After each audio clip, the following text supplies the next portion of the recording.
بسم اللہ الرحمن الرحیم۔ وائس آف سمیر کے معزز ناظرین، بنی امیہ میں موسیٰ ابن محمد ابن سلیمان ہاشمی سب سے زیادہ عیاش اور بے فکر تھا۔ رات دن کھانے پینے، پہننے اور خوبصورت لونڈیوں کے ساتھ مشغول ہوتے اور آرام طلبی اور تن فروری کے سوا کوئی کام دین و دنیا کا نہیں کرتا تھا، اور حسن صورت بھی اللہ تعالیٰ نے اسے اس درجے عطا فرمایا تھا کہ دیکھنے والے بے اختیار سبحان اللہ بول اٹھتا تھا۔ چہرہ ایسا روشن تھا جیسے 14ویں رات کا چاند۔ غرض اللہ تعالیٰ نے اس کو ہر طرح کی نعمت دنیاوی مراحمت فرمائی تھی۔ سال بھر میں 3,03,000 دینار، تقریباً 1,81,80,00,000 روپے کی آمدنی تھی۔ ان سب کو اپنی عیش و ہجرت میں اڑا دیتا تھا۔ ایک رات کا قصہ ہے کہ وہ اپنی معمول کے متوافق لہو علاب میں مشغول تھا، اور کچھ حصہ رات کا گزرا تھا کہ ایک نہایت دردناک آواز اپنی مطربوں کی آواز جیسی سنی، اور اس کے سننے سے اس کے دل پر ایک ایسی چوٹ سی پڑی، اور اپنے اسے لہو علاب کو چھوڑ کر اس کی طرف مشغول ہو گیا، اور مطربوں کو حکم دیا کہ گانا بند کرو، اور قبے کی کھڑکی سے وہ آواز سننے کے لیے باہر اس نے منہ نکالا۔ کبھی تو وہ آواز کان میں آ جاتی اور کبھی نہ آتی۔ اپنے غلاموں کو آواز دی کہ اس آواز دینے والے کو یہاں لے آؤ، اور خود شراب کے نشے میں چور تھا۔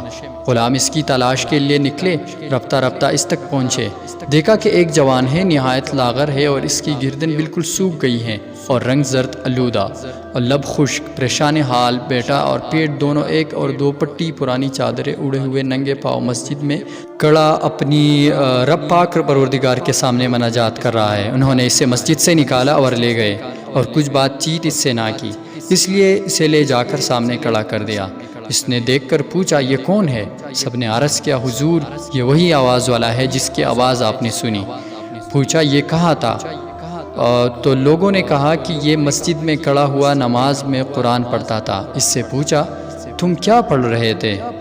تو اس نے کہا، میں کلام اللہ پڑھ رہا تھا۔ کہا، ذرا ہم کو بھی سناؤ۔ اس نے اعوذ باللہ من الشیطان الرجیم و بسم اللہ الرحمن الرحیم پڑھ کر، بے شک نیک بندے آرام میں ہوں گے، تختوں پر بیٹھے سیر دیکھ رہے ہوں گے، تو پہچانے گا ان کی چہروں پہ تازگی نعمت کی۔ ان کو پلائی جائے گی خالص شراب، سریب محمر، اس کی مہر موم کی مشق کی ہوگی، اور اس سے شراب میں رغبت کرنے والوں کو چاہیے کہ رغبت کرے، اور اس میں تسنیم ملی ہوئی ہوگی، اور ایک چشمہ ہے جس سے مقرب بندے پئیں گے۔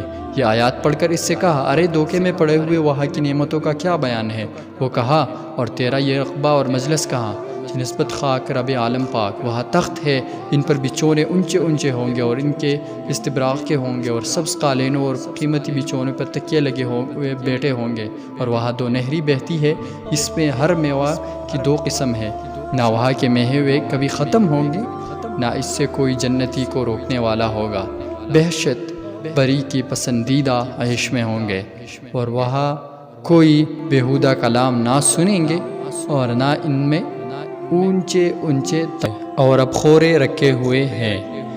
وہاں تکیے ایک قطار میں رکھے ہوئے ہیں، اور مخملی نہلی بکیرے ہوئے ہوں گے، اور ہمیشہ سایہ اور چشمہ میں رہیں گے، اور جنت کی پھل دائمی ہیں، اور یہ سب تو متقیوں کے لیے ہے۔ اب کافروں کی سنیے، ان کے لیے آگ ہے، اور آگ بھی ایسی کہ جس میں ہمیشہ ہمیشہ رہیں گے، اور عذاب کبھی ہلکا نہ کیا جائے گا، اس میں نا امید پڑے رہیں گے، اور جب انہیں منہ کے بل گھسیٹیں گے تو ان سے کہا جائے گا کہ یہ عذاب چکھو۔ غرض یہ کہ ان پر طرح طرح کا عذاب ہوگا۔ جب اس ہاشمی نے یہ سنا تو بے اختیار اٹھا، اور اس جوان سے لپٹ کر چلا چلا کر روکنے لگا، اور اپنے سب لوگوں کو کہا کہ میرے پاس سے چلے جاؤ، اور خود اس جوان جس کو مسجد سے لایا گیا تھا اس کو لے کر گھر کے صحن میں آ کر ایک برائی پر بیٹھ گیا، اور اپنی جوانی کی رائیگاہ جانے پر افسوس اور حسرت اور نفس کو ملامت کرتا رہا، اور وہ جوان نصیحت کرتا رہا۔ صبح تک دونوں اسی میں مشغول رہے۔ ہاشمی نے اللہ تعالیٰ سے عہد کیا کہ کبھی حق تعالیٰ کی نافرمانی نہیں کروں گا، اور اپنی توبہ کی اس نے سب کے سامنے ظاہر کر دیا، اور مسجد میں بیٹھا رہا، ہر وقت عبادت الہی میں رہنے لگا، اور تمام سونا چاندی اور کپڑے بیچ کر صدقہ کر ڈالے، تمام نوکر چاکر الگ کر دیے، اور اس نے اعلان کر دیا، اور غضب کی تمام جائیدادیں ان کے مالکوں کو واپس کر دی۔ کل جائیدادیں غلام لونڈیاں بیچ ڈالی، اور جس کو آزاد کرنا چاہا آزاد کر دیا، اور موٹے کپڑے پہن لیے، اور جو کی روٹی کھانے لگا۔ پھر تو یہ حالات ہو گئی کہ ساری رات بیداری میں گزارتا، دن کو روزے رکھتا، اور بڑے بڑے صلحاء اس کی زیارت کو آتے۔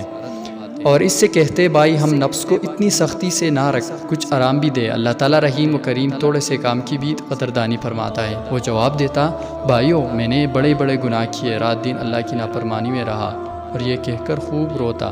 آخر کار یا پیادہ ہوں کے یا ننگے پاؤں اور بدن پر ایک بہت موٹا کپڑا پہنے ہوئے حج کے لیے گیا، اور سوائے پیالہ اور توشدان کی کوئی چیز ساتھ نہ لی۔ اس حالات میں چلتے چلتے مکے کو پہنچا اور حج کیا، اور وہی اقامت کی اور مر گیا۔ مکے میں رہنے کے زمانے میں یہ حالات تھی کہ رات کو حجر اسود کے پاس جا کر خوب روتا اور گڑ گڑاتا، اور اپنی نفس سے گزشتہ اقوال یاد کر کے نوحہ زاری کرتا اور کہتا اے میرے پروردگار، اے میرے مولا، میری سینکڑوں خلوتیں غفلت میں گزر گئی اور کتنے ہی برسے گناہوں میں ضائع ہو گئی۔ اے میرے مولا، میری نیکیاں تو یہ سب جاتی رہیں اور حسرت ندامت باقی رہے گی۔ اب جس دن آپ سے ملوں گا اور میرے نام عمل کھولے جائیں گے اور دفتر کے دفتر گناہوں اور رسوائی کے ظاہر ہوں گے، تو اسی روز کیا ہوگا اور اس کس طرح منہ دکھاؤں گا؟ اے میرے مولا، اب میں تیری سوا کس سے التجا کروں اور کس کی طرف دوڑوں؟ کس پر بھروسہ کروں؟ میرے مولا، میں اس لائق تو نہیں کہ جنت کا سوال کروں۔ میں تو آپ کے دریائے رحمت، ناپید گناہ اور آپ کے اوپر فضل و عطا سے یہ سوال کرتا ہوں کہ میرے خطاؤں کو بخش دے، اور آپ ہی مغفرت والے ہیں۔ اللہ ہم سب کا حامی